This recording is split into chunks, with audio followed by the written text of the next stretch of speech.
Hace muy poco fue el Día de la Salud Mental, ¿no? Y cuánto se viene hablando, se viene trabajando acerca de mantener en buena salud nuestra mente o una salud integral. Vos sabés que la enfermedad mental es una de las áreas de la salud más descuidada, a pesar de que afecta la enfermedad, los trastornos, los diversos trastornos mentales afectan a 1 de cada 4 personas, por lo menos en cualquier momento dado.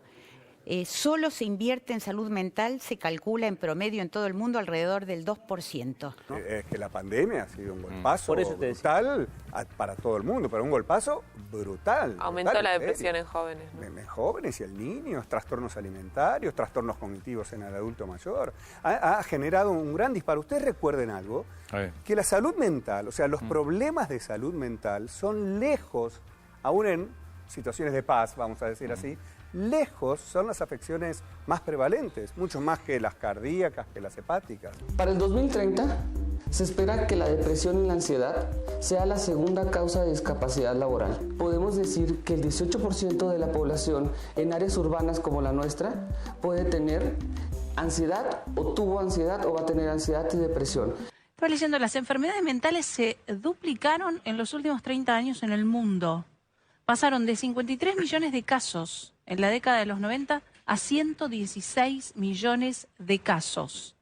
En África es el continente más afectado, ya que 6 de los primeros 10 países de ese territorio son los que poseen el más alto número de suicidios. Toda esa información según la Organización Mundial de la Salud. Tengamos en cuenta que 1 de cada 3 personas a lo largo de su vida tiene algún problema de salud mental. 1 de cada 3 personas. Es un montón. O temas de ansiedad o temas de depresión. Y 1 de cada 10 personas sufre un problema de salud mental más severo. Hablamos de enfermedades más severas. Es decir, que es un tema que atraviesa a toda la sociedad, más allá de las cuestiones socioeconómicas, culturales, profesionales, atraviesa a todos.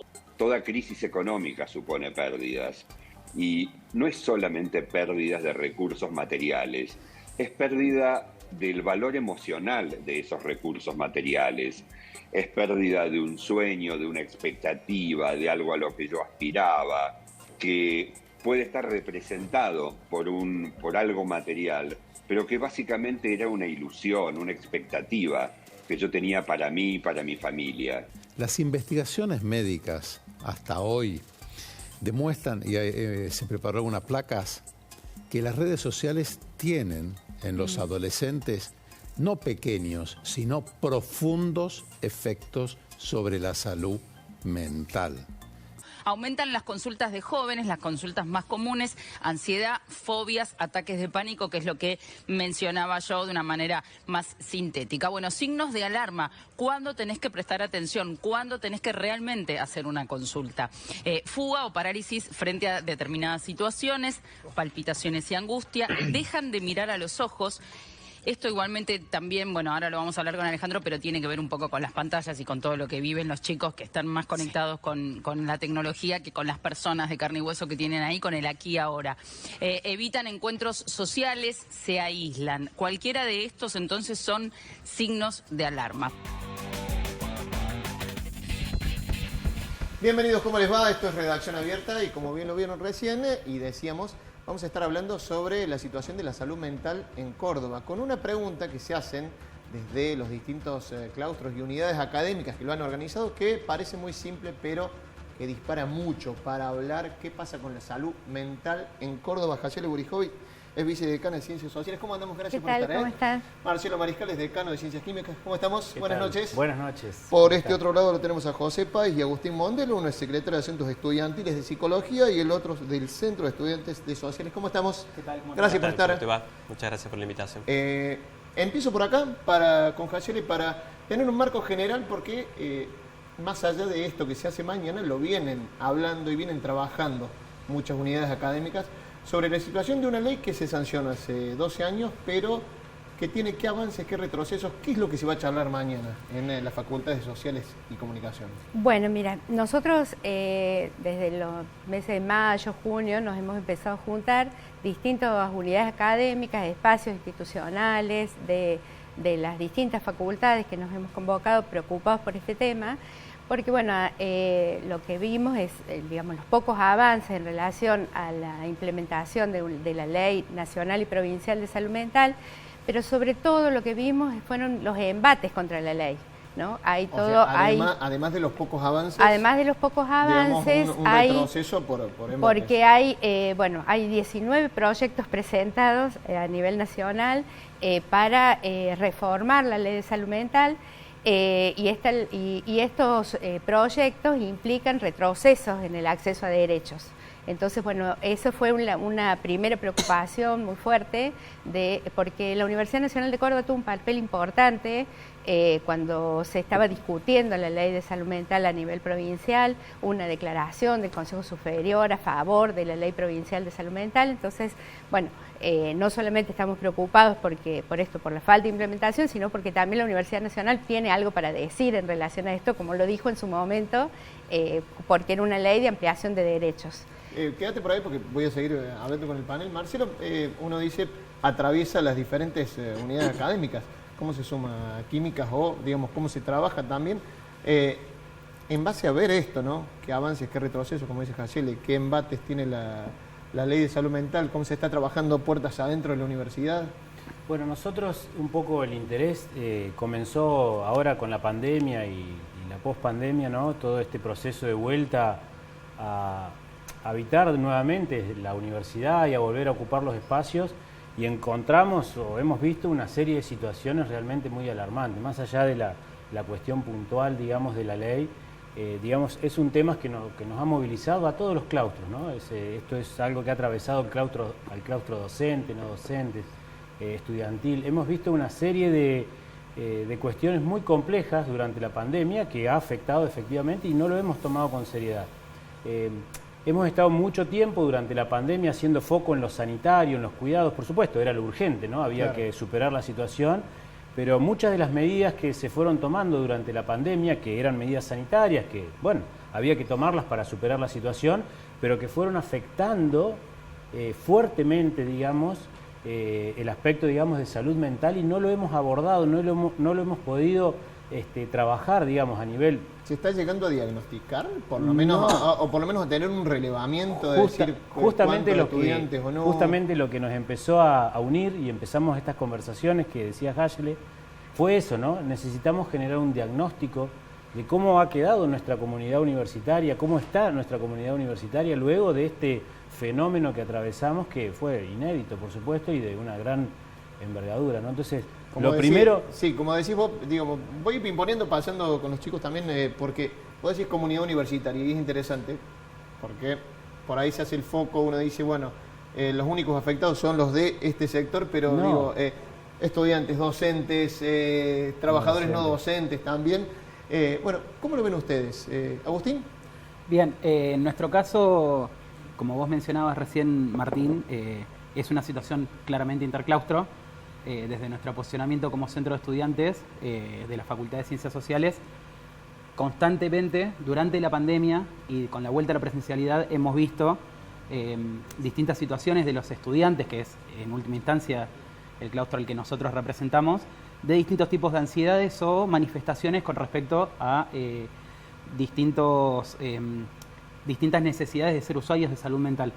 Que no tienen dónde canalizarse también. Exactamente, que no han podido ser canalizadas dentro del ámbito universitario, y en ese sentido desde mayo venimos participando en la mesa en calidad de representación estudiantil para poder ir buscando distintas estrategias para poder generar un abordaje más integral, porque por supuesto que no solamente responde al claustro estudiantil, sino que atraviesa el resto de los claustros y el resto de la comunidad universitaria.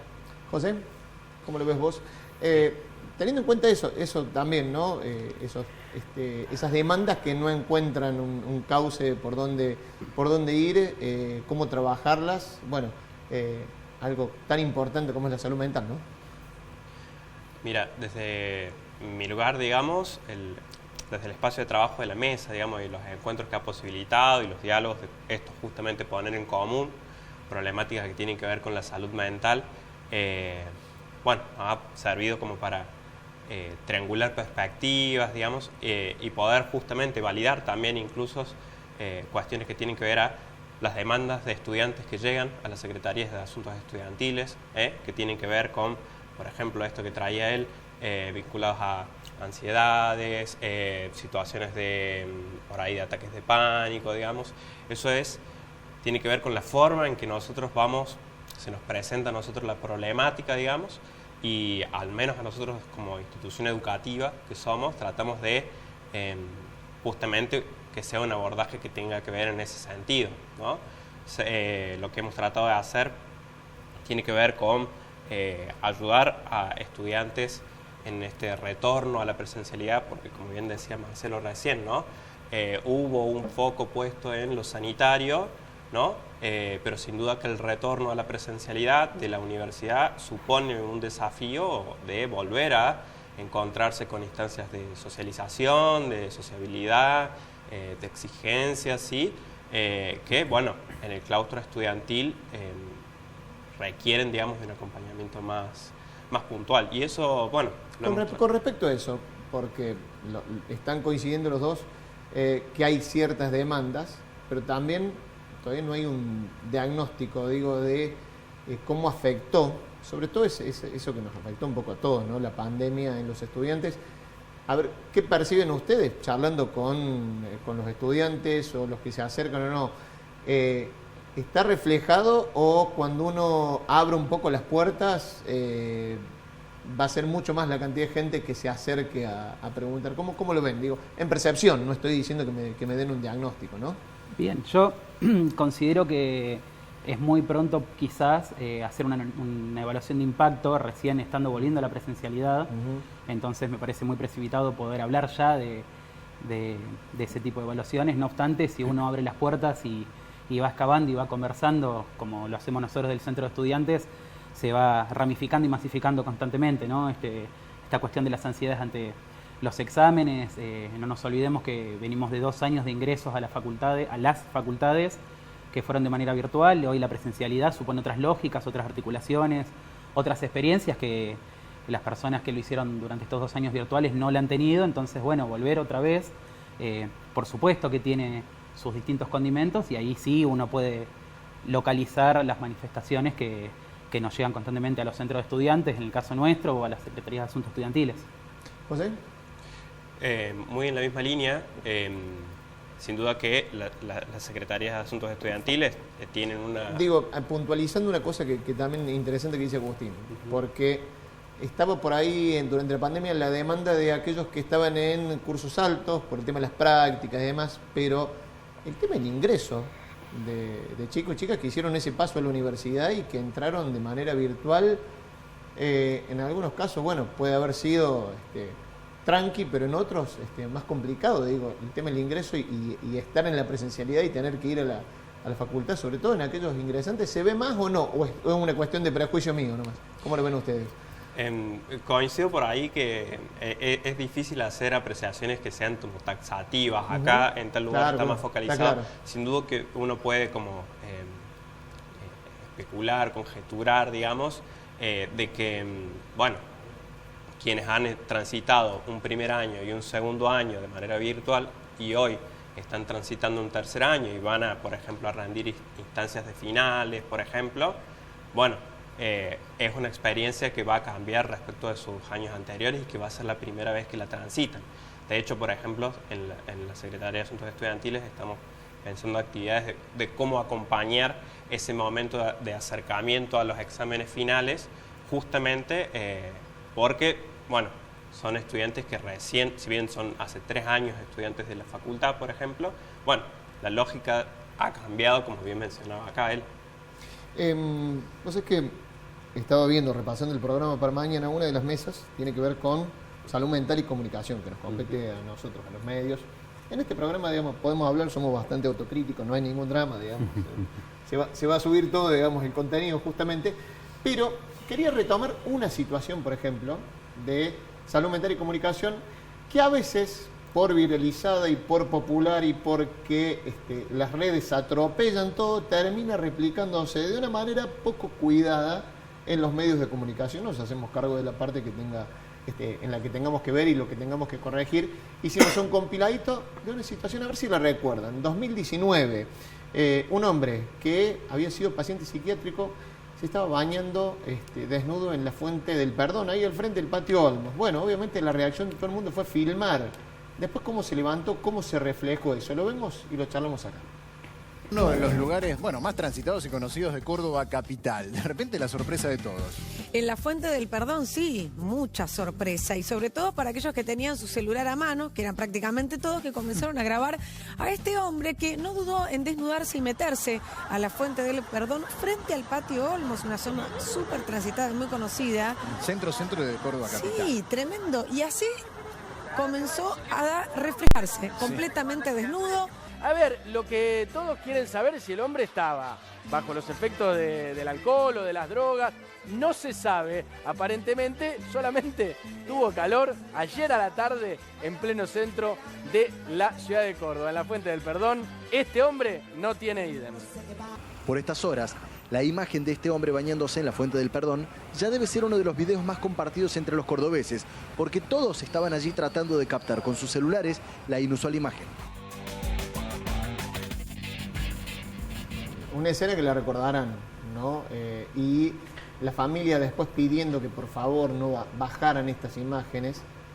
Más allá de cómo atropellen, digamos, las redes sociales como una tromba de los contenidos, está la responsabilidad de los medios de comunicación, cosa que se va a charlar también mañana, casi, ¿no? Sí, mañana hemos invitado a personas especializadas de la Defensoría del Público para trabajar sobre esto. Hay guías específicas de cómo trabajar los temas de salud mental en los medios masivos, ¿no?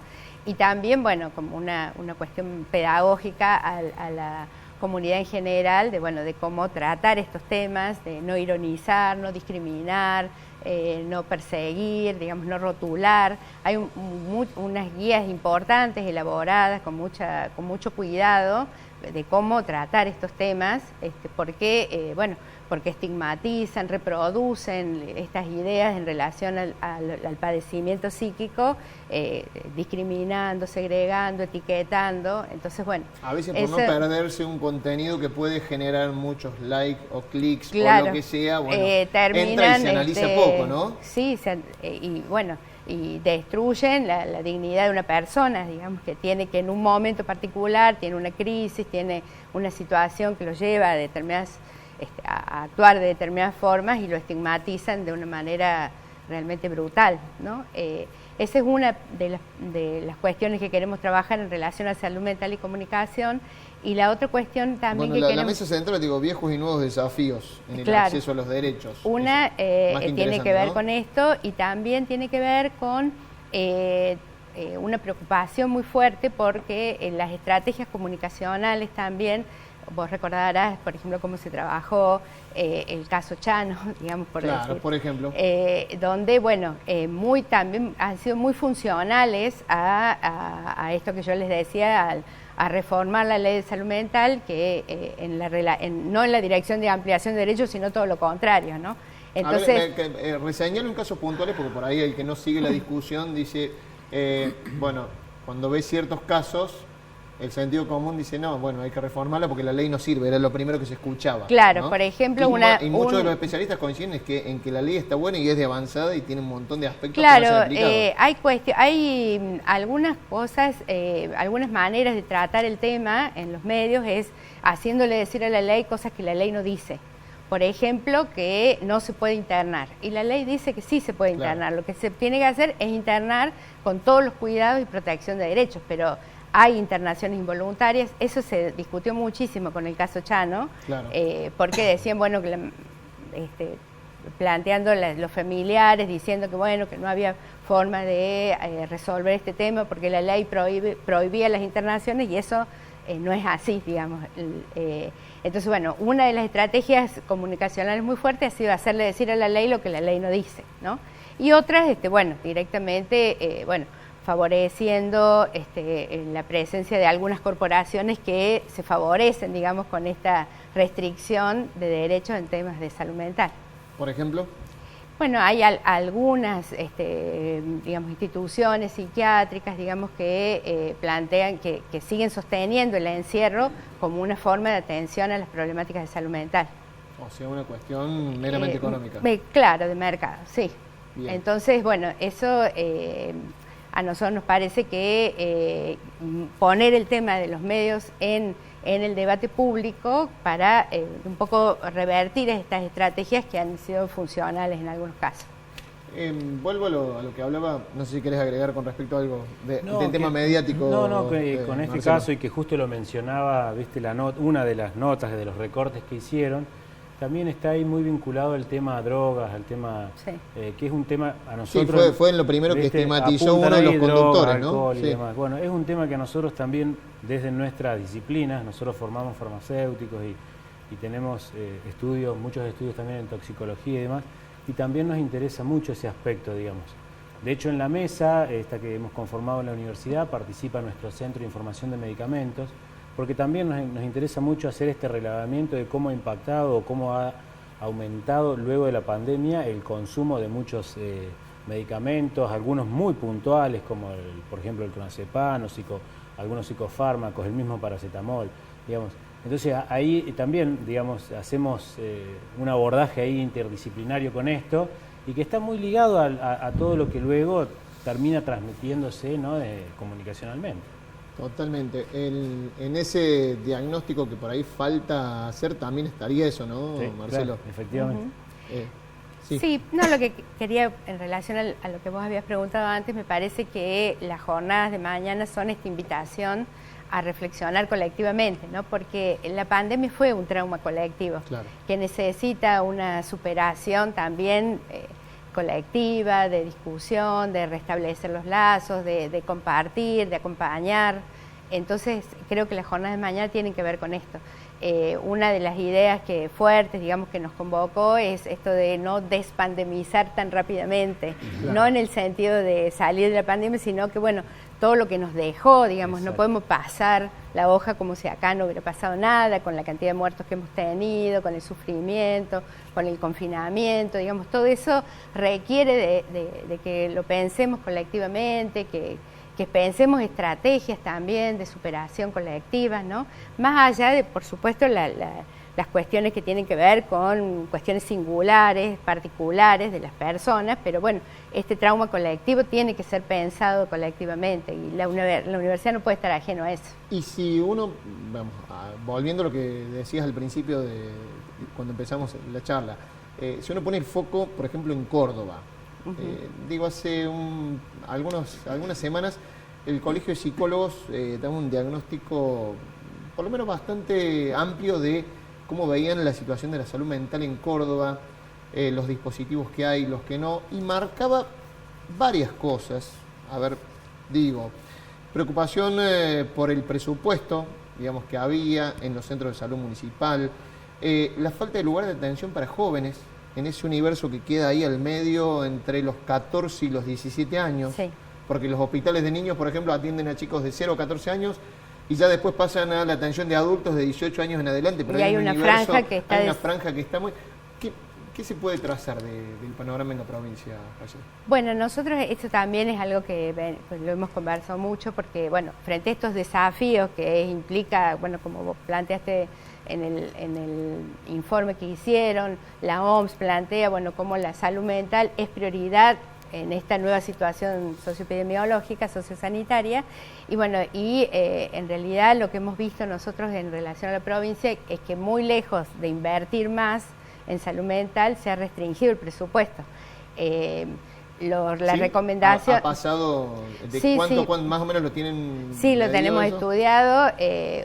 Lo que recomiendan los organismos internacionales en relación a la salud mental es que el 10% del presupuesto de salud tiene que estar destinado a salud mental, y este último año la ejecución fue de 3 y pico. Muy por abajo. Muy por abajo, el más bajo de los últimos años desde que se sancionó la ley. Entonces, bueno, estamos planteando que se necesita mayor atención, una preocupación mayor por todo lo que estamos, por los datos, por los números, por las investigaciones, por lo que todos conversamos en relación a la prioridad de la salud mental. Muy lejos de esto, el presupuesto específico del sector salud mental se reduce. Luego de haber salido de la pandemia, debería ser mucho mayor, Debe ¿no? ser, claro. Salió una catástrofe, digamos, que generó un efecto en la salud terrible, debería aumentar eso más que... Claro, que por ahí se nota en algunas estrategias sanitarias, incluso hasta parecía paradójico, cuestiones que venían reclamando muchas de las agrupaciones que trabajan en los hospitales, diciendo hace falta más personal. Bueno, se dio más personal, se notó que hacía falta, pero se apuntó, digamos, a ciertas estrategias sanitarias. En este sentido, chicos, también les pido una opinión, digamos, desde el lugar que laburan ustedes, pero en eso, ¿cómo la ven, digamos, si tienen, digamos, más o menos una visión de lo que está la situación de salud mental en la provincia de Córdoba? Bien, me gustaría igual ir un poquito más para atrás, ¿no? Con esto que mencionabas de salud mental y medios de comunicación. Desde ahí, dale. Me parece que hay una cuestión muy fundamental, que es que cuando hablamos de salud mental, siempre se enmarca dentro de lo que son los derechos humanos. Y acá lo que se está discutiendo no es internación sí, internación no, por esto, por lo otro, sino es poner en relieve justamente dos paradigmas muy disímiles, un paradigma biomédico y un paradigma más psicosocial. Y nosotros, bueno, justamente lo que venimos a discutir, por lo menos de nuestro espacio, en el Centro de Estudiantes y de la Facultad de Ciencias Sociales, es poder entender a estos usuarios de salud mental dentro de este paradigma más psicosocial y no tan ligado a cómo se lo estigmatiza desde los medios, en líneas generales, ¿no? Eso por un lado, y después, bueno, me parece que hay una cuestión muy clara de tanto la ley nacional como provincial, que es la cuestión presupuestaria. Necesitamos un presupuesto acorde para las situaciones y las necesidades acordes a las de la provincia y a las de la nación, y termina sucediendo que ante la falta de institucionalidad, por caso de salud mental, la única salida siempre termina siendo la represiva. Entonces, me parece que está bueno poner el foco en eso, ¿no? En la cuestión presupuestaria y en la cuestión de la atención inmediata de usuarios de salud mental. ¿José? Bueno, me parece que viene como muy completo lo que vienen compartiendo los compañeros, las compañeras, y quizás sí, algo que retomo de lo que establece, digamos, la Ley Nacional de Salud Mental es el modo en que anuda, digamos, la salud mental a la integralidad y a la vigencia y al ejercicio y al cumplimiento de todos los otros derechos, digamos. Dentro de eso, digamos, el derecho a la educación, digamos, si estamos hablando de presupuestos, por ejemplo, de la inversión en salud, de lo importante que es en la agenda pública y política la salud mental, la inversión, eso se tiene que notar no solamente en lo que tiene que ver con los dispositivos sociocomunitarios, sino también, por ejemplo, en el presupuesto universitario, en la formación de psicólogos y psicólogas y de profesionales de la salud mental, digamos, ¿no? En ese sentido hay... que también es parte de lo que se va a discutir mañana, ¿no? Cómo estamos puertos adentro de la universidad con este tema, ¿no? Totalmente, sin duda, digamos que también para que los sistemas de salud mejoren y los sistemas de salud mental mejoren, también es necesario jerarquizar, digamos, la formación de los profesionales que el día de mañana y el día de mañana, así dicho explícitamente, van a salir a ejercer la profesión. Recién cuando charlamos, retomamos el caso Chano y el tema de cuando la salida o la vía termina siendo solamente el accionar de la policía y la salida represiva. Tuvimos un caso muy reciente, acá en Córdoba, en La Falda, de una persona que tenía problemas de adicción y problemas psiquiátricos. ¿Y cómo terminó esa persona? Muerta a manos de la violencia institucional. Repasamos que el caso Romo, ocurrido en julio de este año, qué es lo que ocurría y qué es lo que marcaba la familia y venía marcando hace tiempo. Lo vemos y lo charlamos acá. Un joven de 35 años murió en la comisaría de La Falda y a partir de ahí se desencadena una investigación que ha generado un verdadero tembladeral en la policía de Córdoba. Sí, o sea, él por el momento nosotros sabíamos que él había ido a un negocio, un comercio donde se lo encontraba, bueno, fuera de sí, en el estado, bueno, intoxicado. Su hermano sufría de consumo problemático. Tenía un consumo, era adicto a la droga. Entras al local, aparentemente, bueno, rompió o no rompió algo, eso todavía, algunos dicen que sí, otros dicen que no. Llaman a la policía, él en el video, que bueno, tal cual lo vieron todos, se ve claramente que él estaba en el piso cuando llegan los oficiales y bueno, lo demás lo dice el video directamente de todo lo que sucede después. ¿Ustedes creen que la muerte se desencadena a partir de ese acto de brutalidad policial? Totalmente, totalmente. ¿Ustedes creen que él debería haber sido contenido de otra manera y trasladado a un hospital, no a una comisaría? Mira, por lo que es el procedimiento, no sé bien cómo es el procedimiento, pero en el estado que él estaba necesitaba ser atendido por una ambulancia o llevado directamente al hospital. No sé cómo es en ese caso, pero nunca hablaron con él. En el video se ve bien que directamente van a agredirlo, o sea, a esposarlo y agredirlo porque se ve que le pegan. Bueno, ahí lo marcaba la familia de Jonathan Romo, que había sufrido ya un episodio de violencia en el que Jonathan había terminado internado en diciembre del año pasado y en julio de este año terminó falleciendo por asfixia, según cuenta la autopsia. No solamente que falló un protocolo, como decían las autoridades policiales de Punilla, sino que fallaron muchas cosas antes, me parece. Claro, sí.